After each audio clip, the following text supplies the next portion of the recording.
smuggled dog breaches royal security, and that was putting it mildly. The fusion conduit screened its warning 2 seconds before chaos erupted. Chief Engineer Kara Voss didn't have time to swear. She had exactly 1 heartbeat to process the impossible. Her unauthorized passenger, a scruffy Earth Terrier named Bolt, had somehow chewed through the biometric seal on compartment 7 and was now sprinting full speed toward the bridge. Not just any bridge.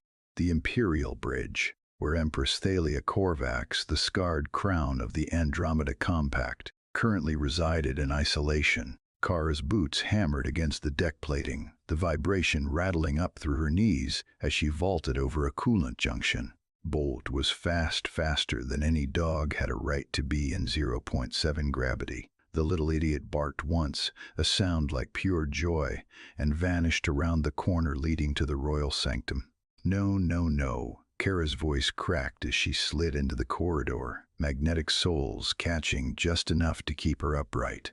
The command door loomed ahead, its surface etched with the 3-headed serpent of House Korvax, sealed, impenetrable. Bolt scratched at it, whining. Then the door opened. 20 minutes earlier, Kara had been exactly where she belonged, elbow deep in the waste reclamation cycler, humming an old Terran work song while replacing a blown capacitor. The Seraphim's reach was a beautiful ship, all sweeping curves and luminous hull plating that caught starlight like captured dreams, but its guts were still just pipes, wires, and the eternal truth that everything broke eventually. She'd liked it that way. Predictable. Safe. The Empress traveled in the forward section.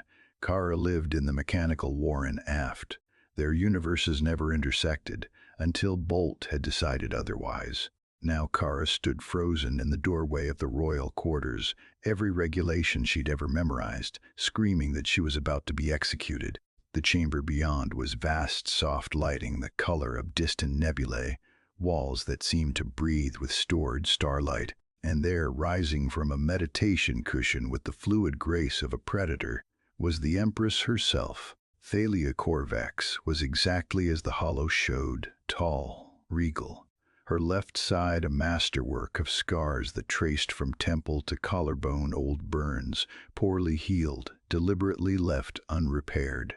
They said she'd earned them in the Void Wars, refusing back-to treatment to remember every soul lost under her command. The scars made her terrifying. The scars made her breathtaking. "Your creature," Thalia said, her voice carrying the weight of 14 conquered systems, "has breached my sanctuary." Bolt sat at her feet, tail wagging, utterly unrepentant. Kara's throat locked. She should apologize. Grovel. Explain that smuggling Earth fauna onto an Imperial vessel violated about 47 different codes. Instead, her engineer's brain cataloged details, the way Thalia's right hand trembled almost imperceptibly, the half-empty medication vial on the side table, the faint scent of combat stims, the kind soldiers used when nightmares made sleep impossible. Broken systems everywhere, Kara thought. Even here. He's a good judge of character, Kara heard herself say. Insane. She was absolutely going to die. Terran instinct. He can sense when someone needs. Thalia's expression shifted. Not anger. Something raw. Needs what exactly? Their eyes met. Kara saw it then. The same exhaustion she carried. The same weight of surviving when you shouldn't have. The Empress had scars on the outside. Kara wore hers in the cramped spaces of her chest, in the nightmares of colony transports exploding, in the guilt of being the only engineer who'd made it out. Shared, unfixable damage. Bolt barked again, breaking the moment. The ship's proximity alarm shrieked to life, a sound Kara had never heard outside drills. Thalia moved to the viewport in 3 strides, her face draining of color. "We have company," she said quietly, "and they're not friendly." Kara's hands were already moving, pulling up the maintenance terminal embedded in the wall. 2 warships, Kryll Syndicate markings, weapons hot and charging. The Seraphim's reach was a diplomatic vessel, fast, elegant, and utterly defenseless. They had minutes, maybe less. "Can you fight?" Kara demanded. Thalia's laugh was bitter. "With what?" Harsh language? Kara's mind raced through systems, schematics, anything. Then it hit her insane. Impossible. absolutely Terran. She grinned, the expression feeling foreign on her face. "Your Majesty," she said, "how do you feel about turning your toilet into a weapon?" The waste reclamation system wasn't designed to save lives. It was designed to turn biological refuse into clean water and fertilizer, a closed loop of elegant engineering that kept crews alive on multi-year voyages.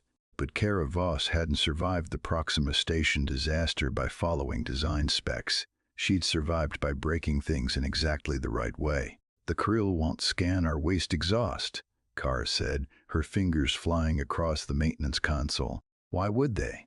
It's background radiation, trace elements, nothing worth targeting." Thalia stood beside her now, close enough that Kara could feel the heat radiating from the Empress's skin. "Explain," quickly. "The cycler superheats organic matter to break molecular bonds, temperatures hot enough to mimic a fusion spike. If I reroute the thermal output through the secondary plasma vents and flood the system with every scrap of waste we've got stored." Kara pulled up the schematic, her heart hammering against her ribs.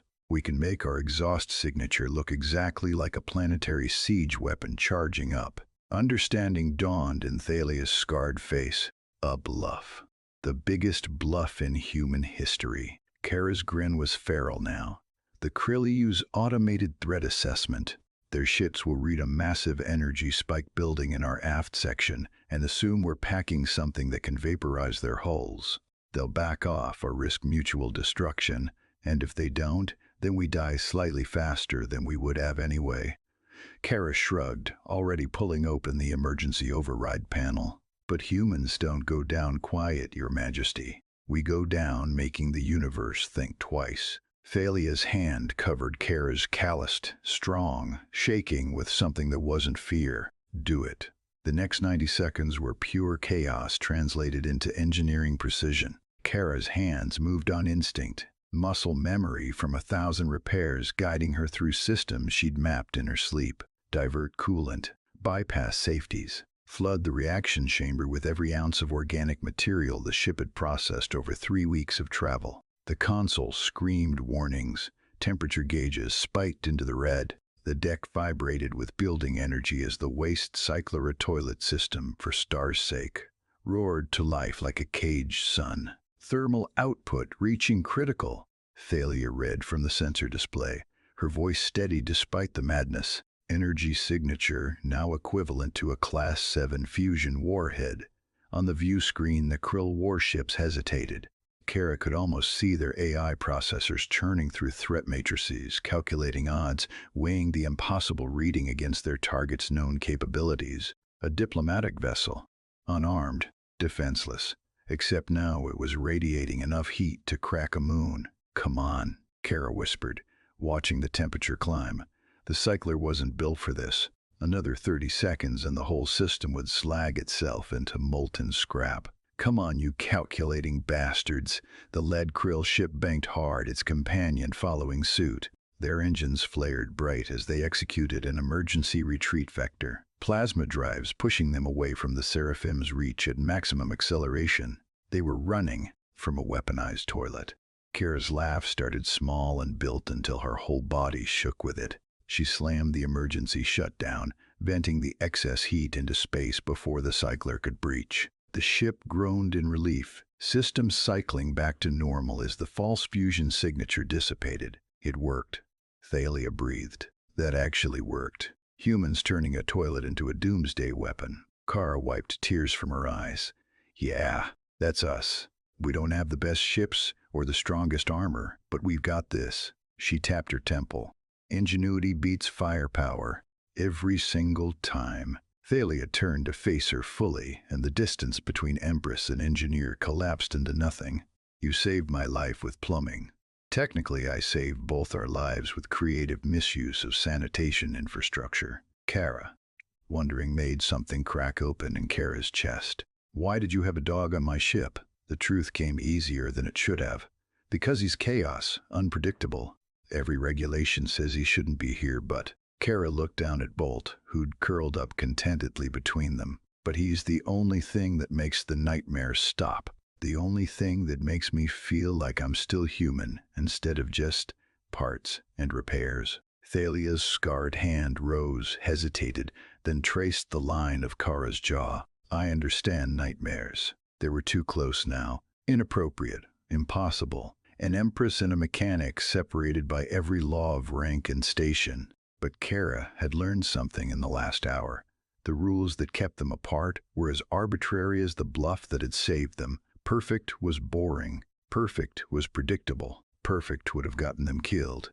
I'm keeping him, Kara said. The dog, non-negotiable. Thalia's smile transformed her face, scars and all. I'm keeping you, both of you. Also non-negotiable. Your court will lose their minds. My court can adapt or resign. Thalia's fingers laced with Kara's. I've spent years following protocol, maintaining distance, being the symbol they needed, and it nearly cost me everything today. Perhaps it's time I embraced the glitch instead of fixing it. Kara understood then. The dog wasn't just chaos. He was the catalyst that had forced two people out of their separate broken orbits into collision. The flaws weren't problems to be solved. They were the story itself. Chief Engineer Kara Voss, Thalia said formally, though her eyes sparkled with something wild and free. How would you feel about a promotion? My personal consort requires someone who can turn waste systems into weapons of mass deception. Your Majesty, Kara replied, matching her tone. I'd be honored, on one condition. Name it. Next time someone tries to kill us, I get to use the air recyclers. I've got theories about making them sound like a planetary bombardment array. Thalia's laugh was pure music, unguarded and real.